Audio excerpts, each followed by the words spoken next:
नमस्कार, देवभूमि समाचार में आप सभी का स्वागत है। मैं हूं आपके साथ रक्षंदा खान। आगे आप मेरे साथ देखेंगे उत्तराखंड की तमाम बड़ी खबरें विस्तार से, लेकिन उससे पहले नजर डालते हैं इस वक्त की हेडलाइंस पर। चारधाम यात्रा को लेकर अलर्ट मोड पर शासन प्रशासन। सुरक्षा और यात्रा मार्गों पर रियल टाइम अपडेट देने के लिए टेक्नोलॉजी का होगा इस्तेमाल। सुरक्षित तीर्थ यात्रा पर फोकस। चारधाम यात्रा में मानसून डाल सकता है खलल। मानसून को देखते हुए अलर्ट मोड पर एजेंसियां। 24 अप्रैल को मॉक ड्रिल का होगा आयोजन।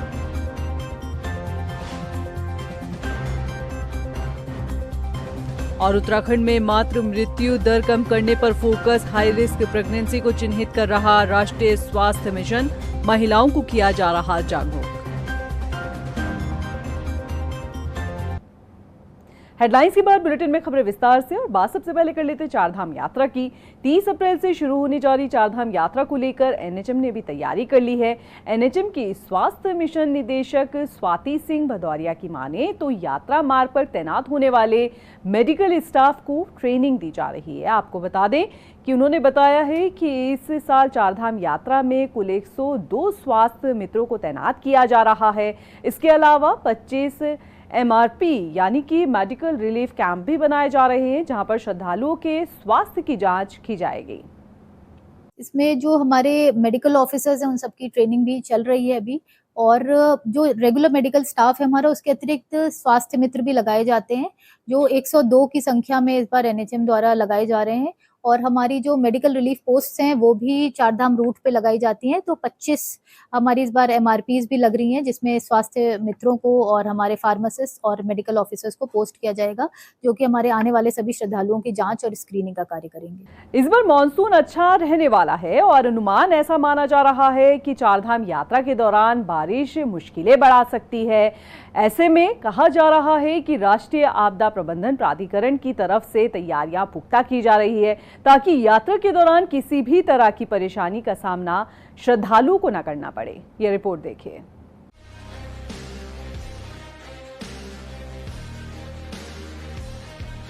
उत्तराखंड में जहां एक तरफ ज्यादा गर्मी होने का अंदेशा जताया गया है, तो वहीं मानसून के दौरान बारिश भी अच्छी खासी होने की संभावना जताई जा रही है।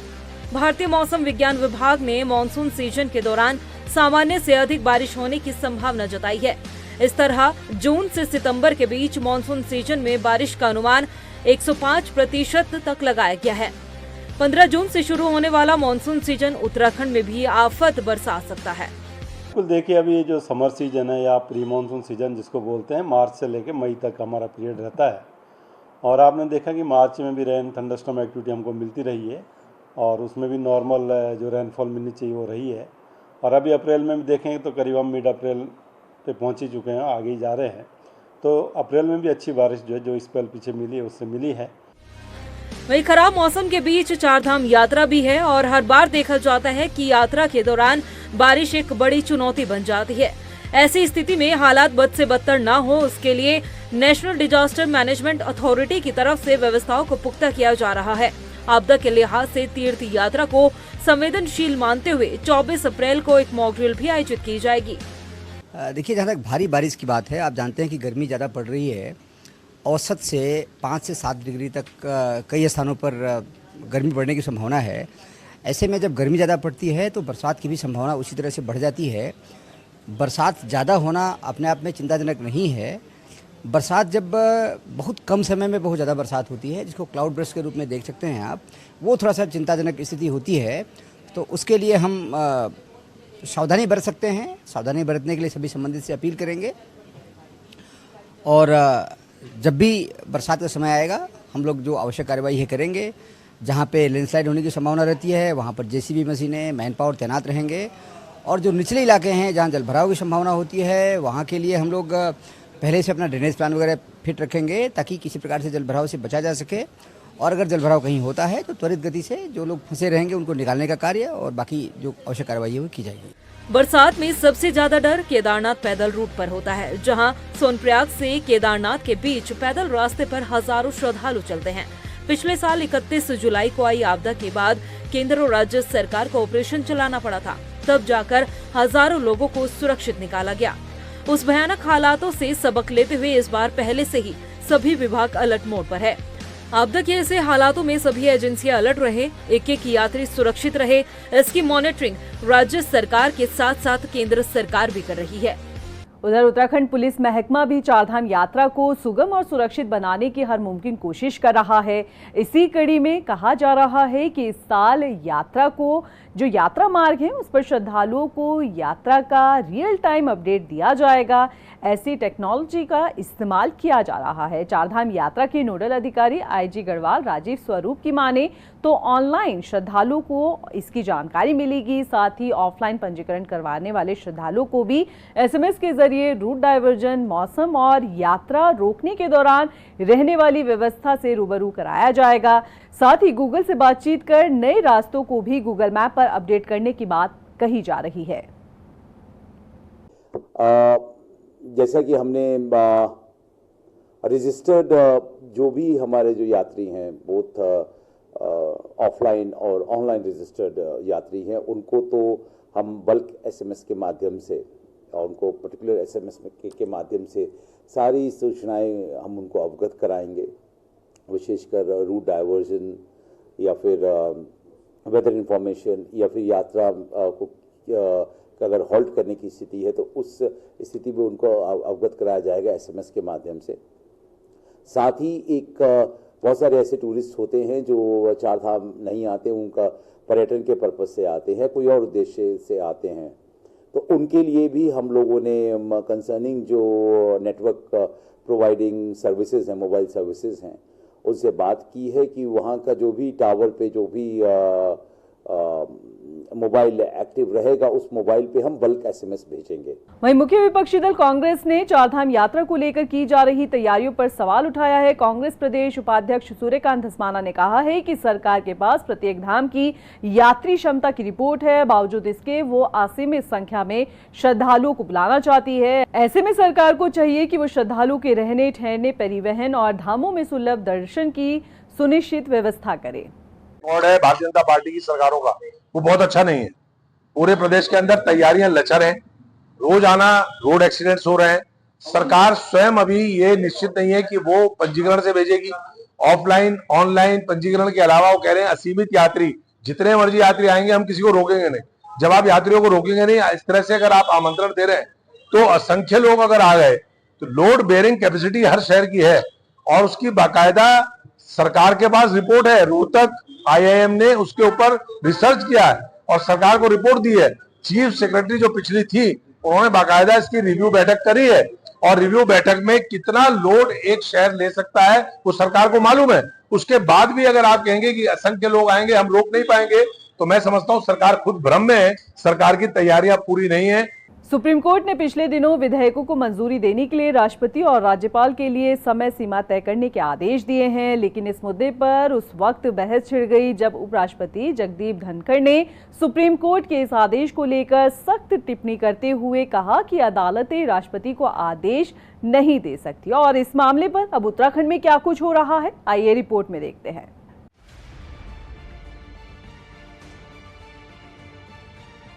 देश भर में अभी तक आप वक्फ बिल को लेकर चर्चाएं सुन रहे थे, मगर इस बीच सुप्रीम कोर्ट और उपराष्ट्रपति जगदीप धनखड़ को लेकर भी बहस छिड़ी हुई है। दरअसल तमिलनाडु में राज्यपाल द्वारा विधेयकों को लंबे समय से लंबित रखने के मामले पर सुप्रीम कोर्ट ने ऐतिहासिक फैसला सुनाया था। सुप्रीम कोर्ट ने पिछले दिनों विधेयकों को मंजूरी देने के लिए राष्ट्रपति और राज्यपालों के लिए समय सीमा तय करने के आदेश दिए थे। सुप्रीम कोर्ट ने अपने फैसले में कहा था कि अगर कोई विधेयक राष्ट्रपति के पास भेजा जाता है तो राष्ट्रपति को इस पर 3 महीने के भीतर ही कार्रवाई करनी होगी, जिस पर उपराष्ट्रपति जगदीप धनखड़ ने सुप्रीम कोर्ट के इस आदेश को लेकर सख्त टिप्पणी करते हुए कहा कि अदालतें राष्ट्रपति को आदेश नहीं दे सकती। उपराष्ट्रपति ने कहा कि संविधान का अनुच्छेद 142 एक ऐसा परमाणु मिसाइल बन गया है जो लोकतांत्रिक ताकतों के खिलाफ न्यायपालिका के पास 24 घंटे मौजूद रहता है। आपको बता दें कि संविधान का अनुच्छेद 142 सुप्रीम कोर्ट को ये अधिकार देता है कि वो पूर्ण न्याय करने के लिए कोई भी आदेश, निर्देश या फिर फैसला दे सकता है, चाहे वो किसी भी मामले में क्यों न हो। अब इस मामले को लेकर राजनीतिक गलियारों में भी चर्चाएं शुरू हो गई है। उत्तराखंड के बीजेपी नेता और पूर्व राज्य मंत्री सुरेश परिहार दबी जुबान में कहते हुए नजर आए हैं कि एक दूसरे के कार्य में हस्तक्षेप नहीं करना चाहिए। कोई भी संवैधानिक संस्था हो, राजनीतिक दल हो, राजनीतिक व्यवस्थाएं हो, कार्यपालिका हो, व्यवस्थापालिका हो, चाहे वो आप लोगों से मैं ये मान के चलता हूँ पत्रकारिता जगत से भी जुड़े लोग हो, सबका उद्देश्य संविधान को दृष्टिगत रखते हुए भारत माता को एकता, अखंडता और समृद्ध बनाने के लिए काम करने का काम है। सबकी अपनी अपनी अलग अलग धाराएं हैं, सबका अपना अपना अपना काम है। अगर हम एक दूसरे के काम पर हस्तक्षेप करने लगेंगे तो शायद एक बड़ा नुकसान होगा। वहीं सुप्रीम कोर्ट के आदेश को लेकर उपराष्ट्रपति ने जो टिप्पणी की उसे लेकर विपक्ष भी हावी होता हुआ नजर आ रहा है। पहले तो मैं उपराष्ट्रपति जो बना है मिस्टर धनखड़, वो राष्ट्रपति बने हैं, बनाने वाले ने बनाया है, वो उसकी नौकरी कर रहे हैं। जिसने बनाया ना उनकी नौकरी कर रहे हैं। वो भारतीय जनता पार्टी का कार्यकर्ता पहले है, बाद में वो उपराष्ट्रपति है। इसीलिए ये बयान मैंने अखबारों में भी पढ़ा, सुन ही रहा हूँ। जहाँ तक एक प्रश्न आता है कि राष्ट्रपति के ऊपर सुप्रीम कोर्ट कुछ कह सकता है या नहीं कह सकता है, ये तो मैं आपको बहुत स्पष्ट रूप से बताना चाहता हूँ। देखिए, राष्ट्रपति के खिलाफ नहीं बोल सकता, वो प्रथम पुरुष है, ये बात सच है, परंतु उसको एडवाइस भारत के आम से आम, साधारण से साधारण व्यक्ति भी दे सकता है। और सुप्रीम कोर्ट इसीलिए बनाया, वो चौथा हमारे लोकतंत्र के ये समझने को बचाए रखने के लिए वो सबसे बड़ा प्रहरी है। उधर इस पूरे मसले को लेकर कानून का क्या कुछ कहना है, इसकी जानकारी दे रहे हैं उत्तराखंड के पूर्व विधि सलाहकार कुंदन सिंह राठौर। देखिए, प्रजातांत्रिक देश में व्यवस्था चलाने के लिए पार्लियामेंट को बनाया है। पार्लियामेंट संविधान की ही उपज है और संविधान के प्रावधानों के अनुसार पार्लियामेंट का काम कानून बनाना है, निश्चित रूप से। लेकिन साथ ही साथ कानून विधि सम्मत बने, कानून लोगों की अपेक्षाओं के अनुरूप बने, इस बात के लिए हमारी न्यायपालिका में व्यवस्था है कि वो उनका निर्वचन करेगी। अर्थात यदि कभी भी कोई ऐसा कानून पार्लियामेंट के द्वारा पास होता है जो लोगों के मौलिक अधिकारों का हनन करती हो या उनको कम करती हो, तो निसंदेह सुप्रीम कोर्ट उस पर अपना वर्डिक्ट दे सकता है। उपराष्ट्रपति के बयान ने सियासी गलियारों में ही नहीं बल्कि देश के आम लोगों में भी हलचल मचा दी है। अब इस पूरे मामले में क्या कुछ समाधान निकलकर सामने आता है, इस पर सबकी निगाहें टिकी हुई है। हालांकि इस तरह के बयान मात्र एक चर्चा का विषय बनकर ही रह जाते हैं। उधर बाजपुर के प्रियांशु चंद्र ने उत्तराखंड बोर्ड परीक्षा की 10वीं की परीक्षा में 15वां स्थान हासिल कर क्षेत्र का नाम रोशन किया है। बता दें कि प्रियांशु का कहना है कि वो इसका श्रेय अपने अभिभावक और शिक्षकों को देते हैं। प्रियांशु ने बताया कि उन्होंने किताबों के साथ ही YouTube के जरिए अपनी पढ़ाई को पूरा किया। प्रियांशु कहते हैं कि वो आगे चलकर IAS बनना चाहते हैं। हेलो टॉप करके मुझे बहुत अच्छा लग रहा है, क्योंकि जो मेरा इसमें मैंने उत्तराखंड में 15वां स्थान प्राप्त किया और जो मैंने टॉप करा है, इसका श्रेय मैं अपने पेरेंट्स, अपने परिवार वाले और अपने स्कूल और स्कूल के टीचरों को देना चाहूँगा, जिन्होंने मुझे फुल सपोर्ट करा।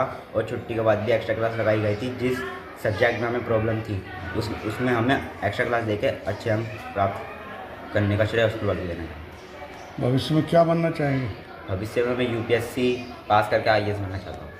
राजधानी देहरादून में ऐतिहासिक धरोहर को संजोती एक खास प्रदर्शनी आयोजित की जा रही है। इसमें आप उत्तराखंड की कई 100 साल पुरानी वस्तुओं के साथ साथ देश की कई पुरानी चीजें, जिनमें पुराने बर्तन, टीवी, पुराने एंटीक आइटम और पेंटिंग्स को देख सकते हैं। ये रिपोर्ट देखिए।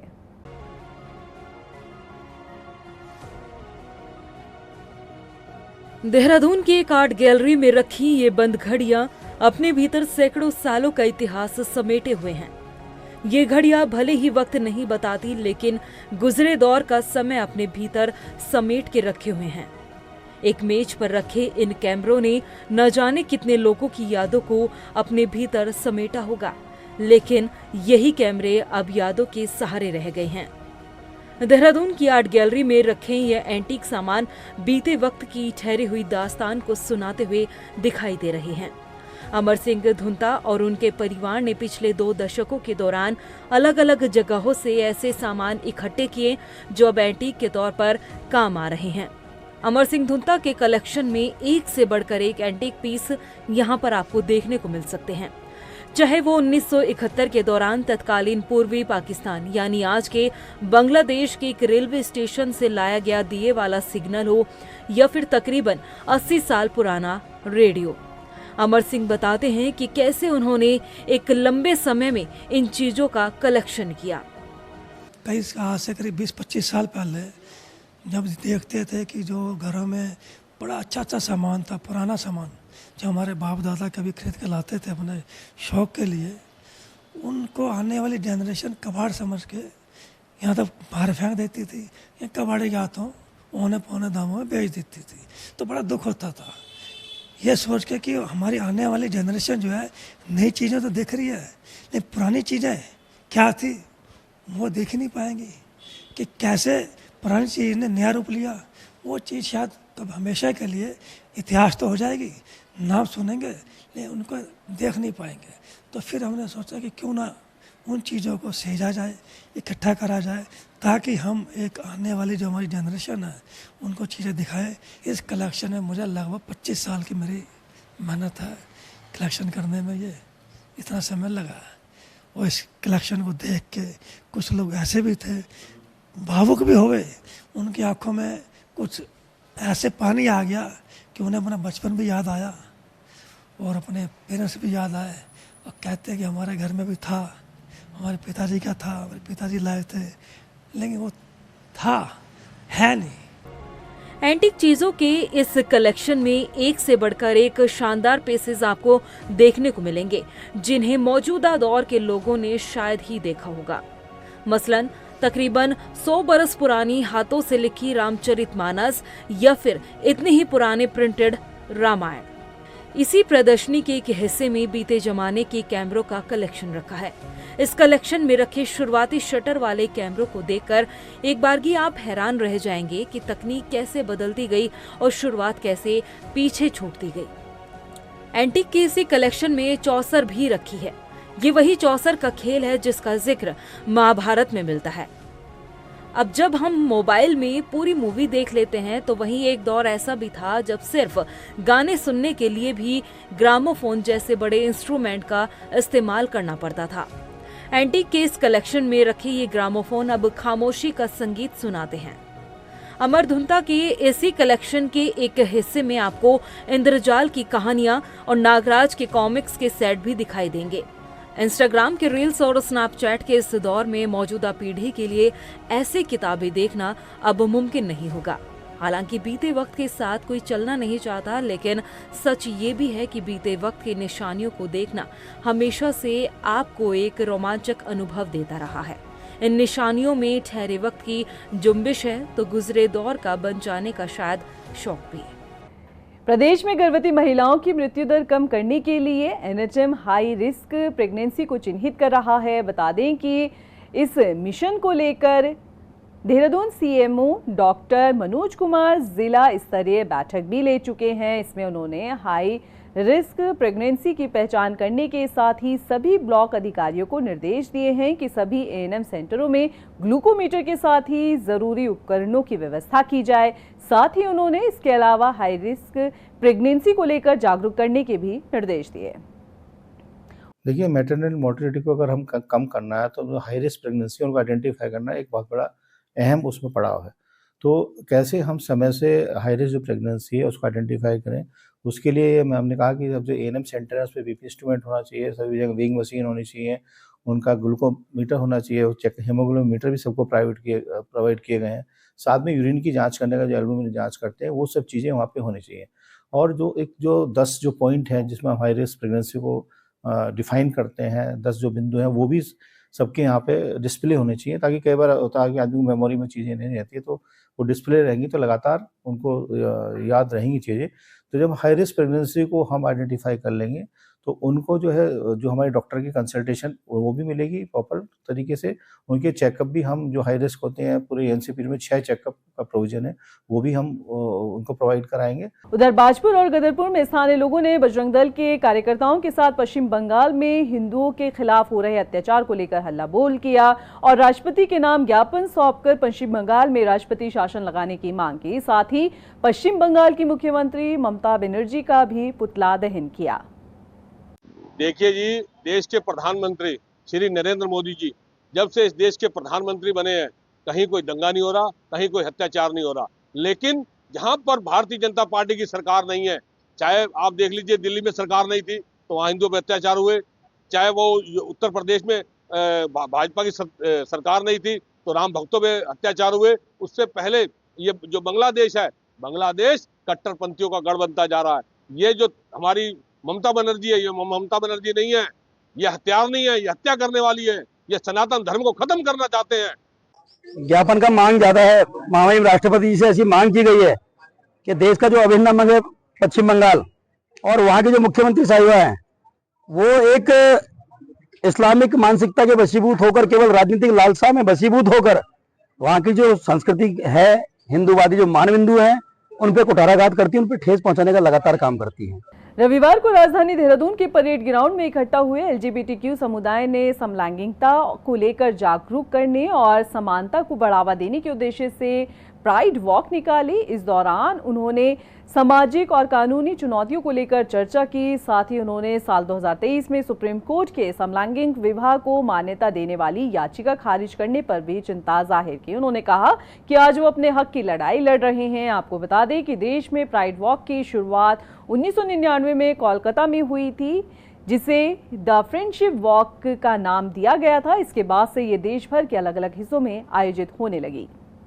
क्योंकि अभी भी बहुत लोग हैं जो हमें कहीं ना कहीं जज करते हैं और बहुत लोग डरा के रखते हैं हम जैसे लोगों को। हम बस ये बताना चाहते हैं कि डरने की ज़रूरत नहीं, हम लोग नॉर्मल इंसान हैं, हम भी वही खाते हैं, वही हवा ले रहे हैं। बस हमारी थोड़ी चीज़ें अलग है, कुछ चीज़ें अलग है, बस थोड़ी सी नापसंद जो कुछ लोग एक्सेप्ट नहीं कर पा रहे, बस बाकी और कुछ नहीं है। तो ये प्राइड में आज हम आए हुए हैं एंड ये इसलिए ज़रूरी है क्योंकि जब हमें कोई लोग बाहर से देख रहे होते हैं तो उनको लगता है कि हम अलग है या कुछ है, बट हमारी विजिबिलिटी के लिए है। मैं बहुत टाइम से आउट हूँ अपने पेरेंट्स को, सबको, और मुझे ऐसा नीड नहीं है प्राइड मार्च करने के लिए, पर मैं उनके लिए आई हूँ जो आउट नहीं है, ताकि वो देख सके और समझ सके कि ओके काफ़ी भीड़ है, काफ़ी लोग हैं, हम अकेले नहीं हैं एंड बहुत नॉर्मल है। उधर गदरपुर और हरियाणा पुलिस ने संयुक्त कार्रवाई करते हुए 2 शातिर ठगों को गिरफ्तार किया। मामले का खुलासा करते हुए एसएसपी मणिकांत मिश्रा ने बताया कि आरोपियों ने देश के अलग अलग हिस्सों में ठगी को अंजाम दिया। आरोपी के खिलाफ कई राज्यों में मुकदमे दर्ज हैं। अभी के लिए फिलहाल इतना ही, मुझे दीजिए इजाजत, नमस्कार। चारधाम यात्रा को लेकर अलर्ट मोड पर शासन प्रशासन। सुरक्षा और यात्रा मार्गों पर रियल टाइम अपडेट देने के लिए टेक्नोलॉजी का होगा इस्तेमाल। सुरक्षित तीर्थ यात्रा पर फोकस। चारधाम यात्रा में मानसून डाल सकता है खलल। मानसून को देखते हुए अलर्ट मोड पर एजेंसियां। 24 अप्रैल को मॉक ड्रिल का होगा आयोजन।